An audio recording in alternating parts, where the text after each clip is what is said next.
She was left hanging, as a warning. Then a rancher cut her down and said, "She's mine." They chose the old cottonwood because it was impossible to ignore. The tree stood at the edge of the settlement where the dirt road bent toward the river, its branches wide and gnarled like the fingers of a judge frozen mid-sentence. Everyone who passed that way, farmers hauling grain, children walking home, riders entering town, would see it. That was the point. They wanted her to be seen. The rope bit into her wrists first, rough hemp grinding against skin already raw from being dragged.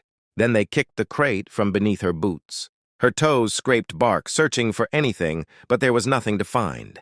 Her body dropped just enough for the noose to tighten without breaking her neck. Not mercy. Never mercy. A warning. Her name was Alina, though no one here bothered to use it.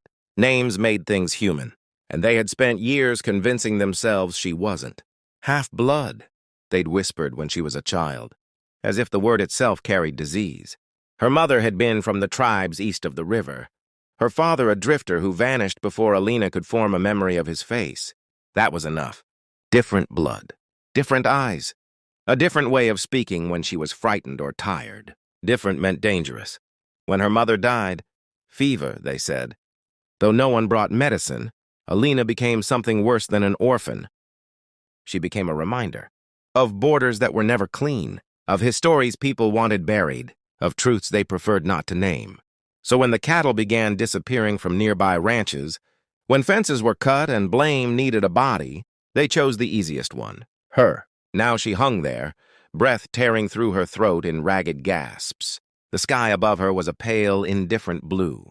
Clouds drifted lazily, unconcerned with rope burns or justice. Below, a crowd lingered, not close. No one wanted to be seen too near. Guilt preferred distance. A wooden sign had been nailed into the trunk beside her shoulder. The words were uneven, carved by an unsteady hand. Warning, that was all. Her vision blurred at the edges. Sound dulled, as though the world were pulling away from her piece by piece.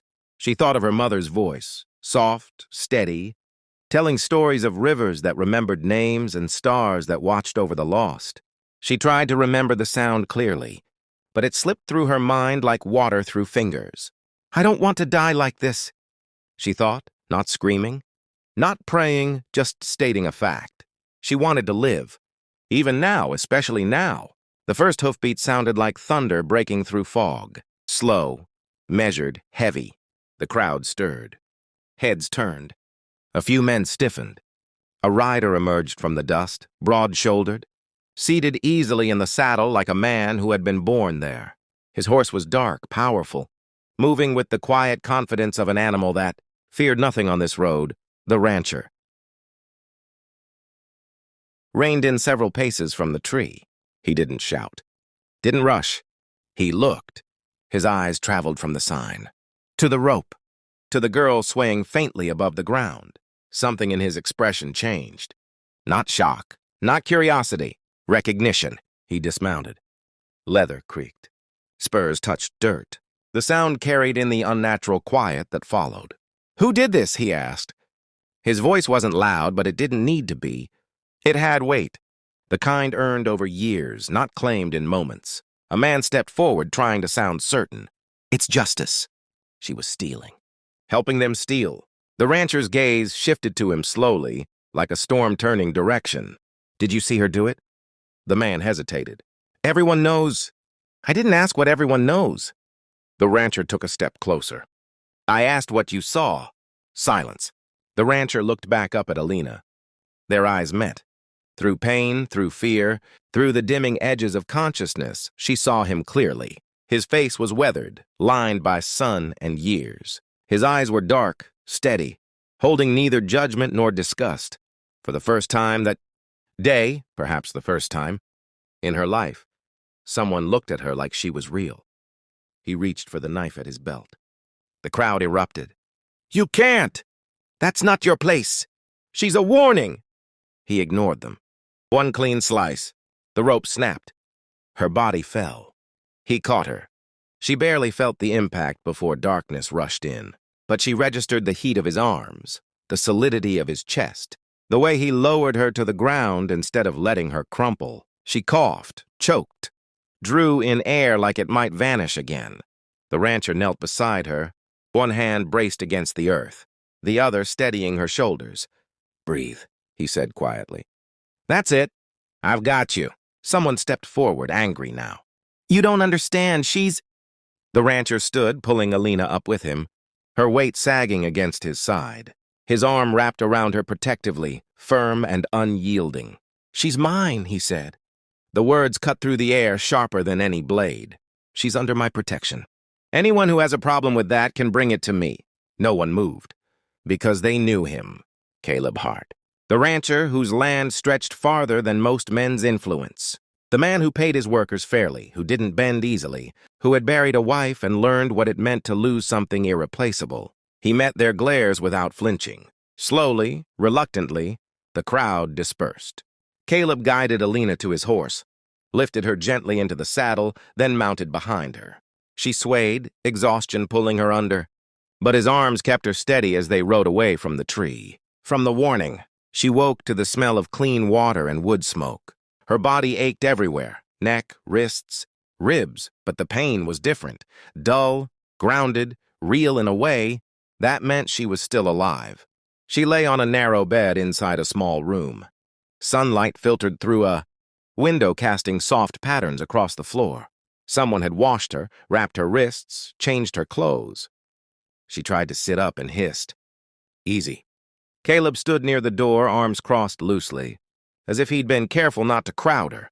He looked relieved when her eyes focused. "You're safe," he said. "You're on my ranch." She swallowed. Her throat burned. "Why?" It was the first word she'd spoken. Caleb didn't answer immediately. He pulled a chair closer and sat, resting his forearms on his knees. "Because what they did was wrong," he said.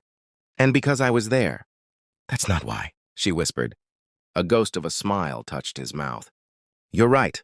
It's not." He studied her for a long moment, then spoke carefully. "I lost someone once because no one stepped in when they should have. I promised myself I wouldn't make that mistake again." Tears welled in her eyes without warning.